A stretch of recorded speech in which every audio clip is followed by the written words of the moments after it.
Hello friends, welcome to our channel mechanical work. दोस्तों, mechanical work channel में आपका फिर से स्वागत है। दोस्तों, आज हम लोग जानेंगे कि मोटर का नेम प्लेट से मोटर के बारे में कैसे पता चलता है या मोटर का नेम प्लेट कैसे पढ़े। दोस्तों, आप अगर हमारे चैनल पर नया है तो हमारे चैनल को सब्सक्राइब कीजिए और बेल आइकन को प्रेस कीजिए। तो दोस्तों, जो भी नया नया वीडियो बनेगा आपके पास पहले उसका नोटिफिकेशन या जानकारी पहले पहुँच जाएगा। दोस्तों देखिए, एक मोटर का नेम प्लेट लिया हुआ, देखिए इसमें क्या है। देखिए ऊपर देखिए, सबसे पहले लिखा हुआ है सीमेंस, मतलब ये मोटर कौन सा कंपनी बना हुआ है, तो उसका बने हुए सीमेंस कंपनी बना हुआ है। दूसरा जगह अगर एबीबी रहता तो एबीबी, किसी जगह पे कॉम्पटन गिव्स, किसी जगह पे फिलिप्स, ये सब वगैरह जो भी कंपनी, कोई किर्लोस्कर, जो भी कंपनी मोटर बनाता है उसका नाम रहता है। तो उसके बाद देखिए ORD नंबर, मतलब ऑर्डर नंबर है। वो ऑर्डर नंबर मतलब हमने जो मोटर को परचेज़ किया उसका वो ऑर्डर नंबर है। तो ये ऑर्डर नंबर आपको रखना पड़ता है जब भी मोटर का कुछ स्पेयर पार्ट्स मंगाना है, तो ये ऑर्डर नंबर चाहिए, ज़रूरत होता है।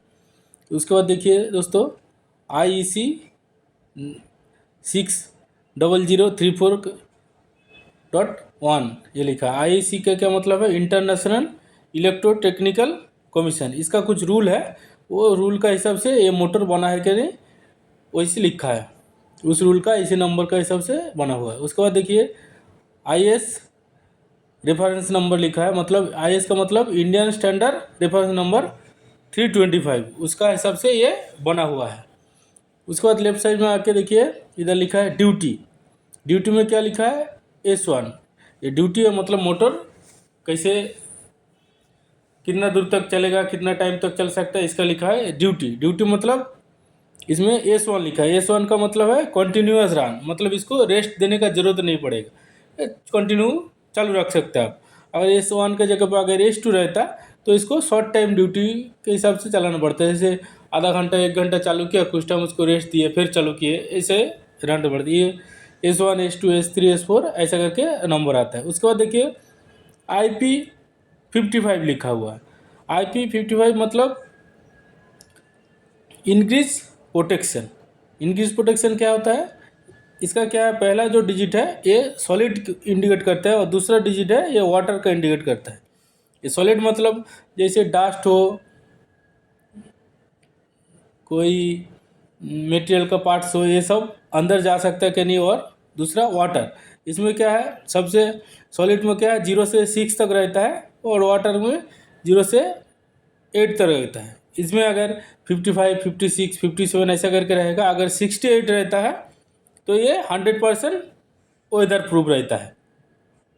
तो देखिए उसके बाद क्या है, डेट। ये डेट तो आपका मैन्युफैक्चरिंग डेट है, ये भी ज़रूरी रहता है। ये 2019 लिखा हुआ है, 2019 लिखा है, ये भी ज़रूरत रहता है। जैसे हमारा मोटर का मेंटेनेंस करना है, या तो मोटर का वाइंडिंग जैसे 2 साल या 3 साल के बाद एक बार उसको रीवाइंडिंग करना है, या उसका जो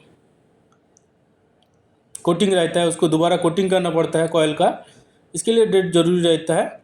उसके बाद क्या है, SL नंबर, मतलब इसका सीरियल नंबर है। सीरियल नंबर क्या है? 2148। ये जो सीरियल नंबर है ये हमको कभी मोटर समझिए जल गया, लेकिन उसका गारंटी या वारंटी पीरियड में है, उसको रिप्लेस करना है, तो ये सीरियल नंबर और ऑर्डर नंबर चाहिए।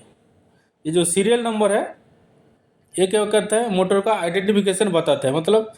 और वो जो ऑर्डर नंबर है वो पार्ट्स के लिए, पार्ट्स मंगाना है तो वो चाहिए। उसके बाद देखिए इस साइड लेफ्ट साइड में आ जाइए, KW और HP लिखा हो। KW मतलब किलोवाट और HP मतलब हॉर्स पावर। तो ये क्या है, 30 किलोवाट का मोटर है। अगर हॉर्स पावर में उसको देखेंगे तो 40 हॉर्स पावर है। तो उसमें क्या है, 1 किलोवाट मतलब 0.75 हॉर्स पावर है। उसी हिसाब से आप मल्टीप्लाई करेंगे तो ये हॉर्स पावर, इसका किलोवाट से हॉर्स पावर निकलता है। उसके बाद देखिए क्या है, वोल्टेज लिखा। वोल्टेज कितना है? 450, मतलब 415 वोल्ट है। और ये जो त्रिभुज आकार का दिया हुआ है, इसका मतलब है ये डेल्टा कनेक्शन है, 415 वोल्ट डेल्टा कनेक्शन। उसके बाद क्या है देखिए, कूलिंग दिया है। Cooling IC611। ये क्या है, ये मतलब इसको कैसे कूलिंग किया जाएगा उसके बारे में दिया है। उसके बाद देखिए PF 0.82, PF मतलब पावर फैक्टर। ये पावर फैक्टर क्या है, पावर फैक्टर मतलब हमारा जब मोटर चालू करेंगे उस टाइम क्या है, तो वोल्टेज ड्रॉप करता है, तो उसी को जैसे वोल्टेज अप डाउन होता है उसी को पावर फैक्टर बोला जाता है। ये पावर फैक्टर क्या है, 0.82 होता है इसका। उसके बाद देखिए क्या है, इधर लेफ्ट साइड में जाके देखिए, इधर एम्प्स लिखा है, मतलब एम्पियर। एम्पियर कितना है, ये मैक्सिमम 52 एम्पियर तक करंट लेगा। उसके बाद देखिए दोस्तों, NCL ODP लिखा है। ये ODP का क्या मतलब है, मतलब ओपन डीप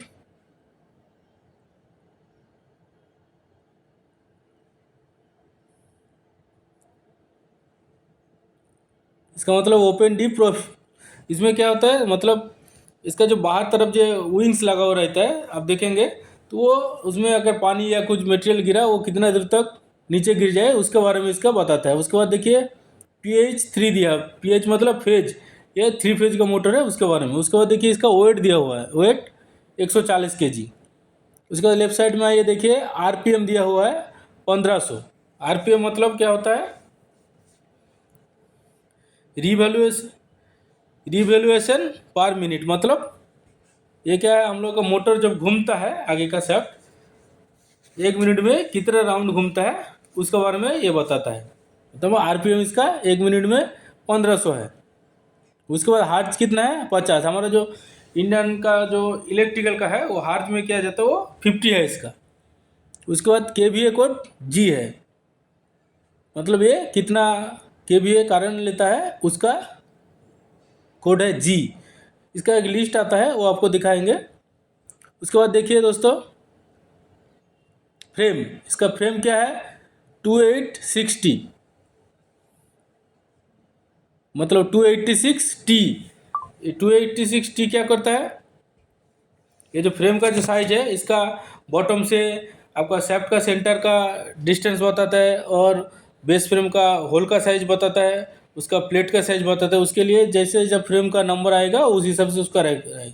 और इसके बाद क्या है EFF 86%। ये EFF का क्या मतलब है,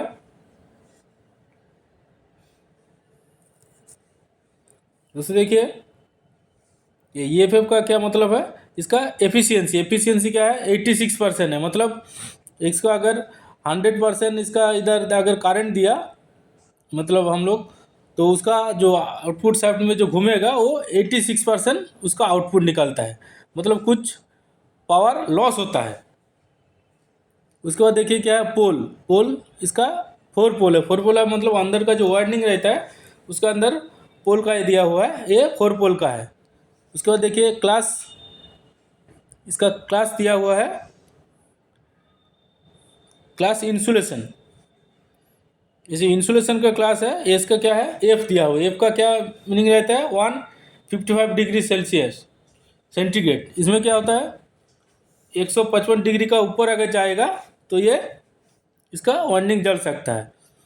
उसका जगह पे A B C जो भी रहेगा तो उसका अलग अलग इंडिकेट करता है कितना टेम्परेचर सह सकता है। उसके बाद देखिए AMB 50 डिग्री सेंटीग्रेड, मतलब ये जो हमारा बाहर का जो जहाँ पे ये मोटर यूज होगा उसका जो नॉर्मल टेम्परेचर वो 50 डिग्री से ज़्यादा नहीं रहना चाहिए, तो इसके बारे में दिया हुआ। इसके बाद देखिए सर्विस फैक्टर।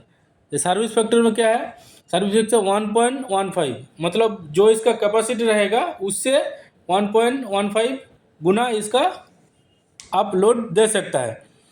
तो उसमें क्या है, जैसे 40 HP का है तो उसमें 40 इंटू 1.15, तो जो भी रहेगा मतलब 45 46 तक इसका HP तक आप लोड दे सकता है। उसके बाद देखिए क्या है इधर लेफ्ट साइड में ग्रीस, ग्रीस कौन सा यूज करेंगे आप, यूनिरेक्स N3 इस टाइप का ग्रीस आपको यूज करना है। और रिलूप आवर्स, मतलब आपको 5800 आवर्स के बाद 5800 घंटे के बाद इसका दोबारा आपको ग्रीस करना पड़ता है। उसके बाद ग्रीस क्वांटिटी दिया हुआ है DE, DE मतलब ड्राइव एंड इसमें क्या 90 ग्राम ग्रीज लगेगा बियरिंग पे, और ND मतलब नॉन ड्राई बेंड में आपको 70। उसके क्या बात है, देखिए BRG लिखा हुआ है। BRG मतलब बियरिंग। बियरिंग क्या है, ड्राई डी मतलब ड्राई बेंड में क्या है 6312ZZ, ये नंबर का बियरिंग लगेगा, और नॉन ड्राई बेंड में लगेगा 6312ZZ, मतलब पंखा का साइड में इस नंबर का बियरिंग लगेगा। तो दोस्तों आई होप आप लोगों को समझ में आया होगा कि नेम प्लेट से मोटर के बारे में जानकारी कैसे लिया जाता है। तो आई होप दोस्तों आप लोगों का अगर वीडियो अगर अच्छा लगे तो ज़रूर लाइक कीजिए, और आपका दोस्त लोगों के पास शेयर कीजिए, तो उनको भी इसके बारे में थोड़ा जानकारी मिले। तो थैंक यू दोस्तों, धन्यवाद। अगले वीडियो बनाएंगे कि उसमें सिंगल फेज मोटर के बारे में, तो उसमें आप लोगों को जानकारी मिल जाएगा। थैंक यू दोस्तों, धन्यवाद। जय हिंद।